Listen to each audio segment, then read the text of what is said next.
Okay, Keith, would things be worse under you?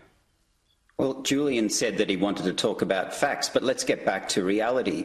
We heard from Johnny, one cafe owner, but he's one of many that are under extreme stress. 27,000 insolvencies. Julian didn't want to talk about that. Those are 27,000 businesses, just like Johnny, who did their very best to survive, but they couldn't under this government. And we know from polling, the NAB did a survey in January, they said that 75% of businesses do not have confidence in this government. And it's not just the businesses, it's their customers too. Johnny survives because of the people who walk through the door. In Victoria, in our home state, household incomes are at 2014 levels. We've heard from the Reserve Bank that household incomes won't return to normal levels until the 2030s. So this per capita household recession is the reality that Australians are facing. And this picture that the government's painting, that everything's fine, is just not reflecting what they are experiencing. And we know that the Treasurer said, well, he's going to reinvent capitalism.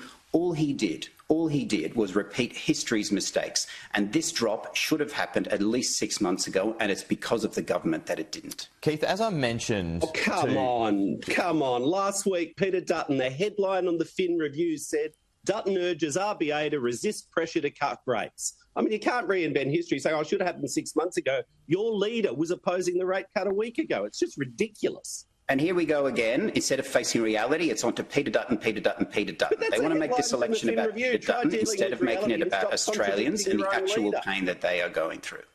Keith, just as I mentioned to the Shadow Treasurer earlier, Newspoll found earlier this week that most folks doubt the Coalition's ability to do any better. So does that show how difficult this job is?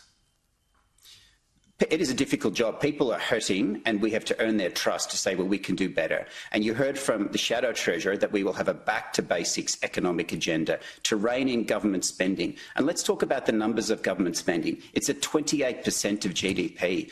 The historic average is 22%. So the only reason we don't have an actual macro recession is because of two things. One, this government cranked government spending and they cranked migration. And both of those just made it look like we haven't had a macro recession, but we still have had a per capita recession. And that's the only type of recession that matters to families. You got a response to that, Julian? Well, why don't you come clean on where your $315 billion of secret cuts are?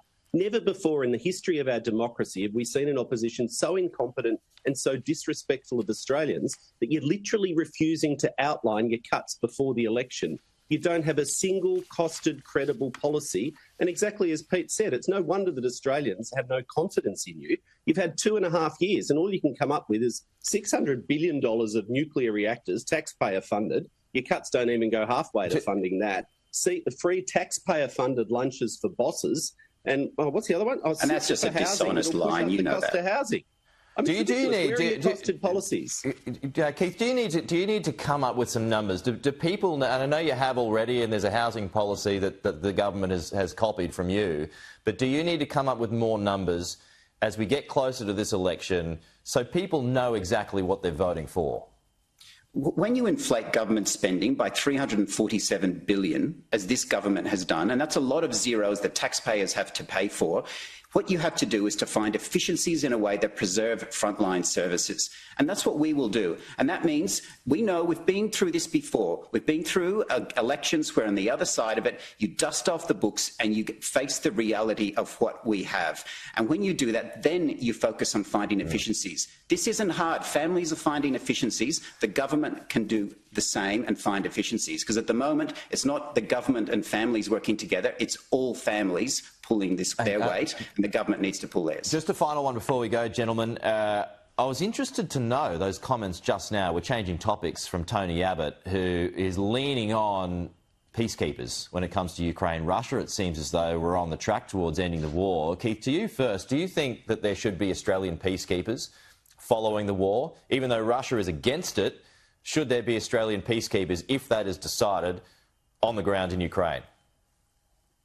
As someone who's served overseas on the other side of the world, the deployment of Australian soldiers is one of the most serious endeavours and decisions we can make. I don't think something like that should be made lightly. I should also add that we live in the region that we live in, and I would like to think that's our primary focus. But again, that is a serious decision that the government should make. but I would be reluctant and cautious to follow Mr. Abbott's You line. got a thought on that, Julian? Yeah, well, look, I think Keith and I will stay on a unity ticket on this one. I do notice that he still hasn't outlined a single policy or where his cuts are going to fall. But on Tony Abbott's comments, Australia has contributed significantly towards the international effort to Ukraine, and we continue to support Ukraine. As for hypothetical speculation, I think you can leave that to commentators, you can leave that to former politicians, but we'll continue to work with the international community to support Ukraine.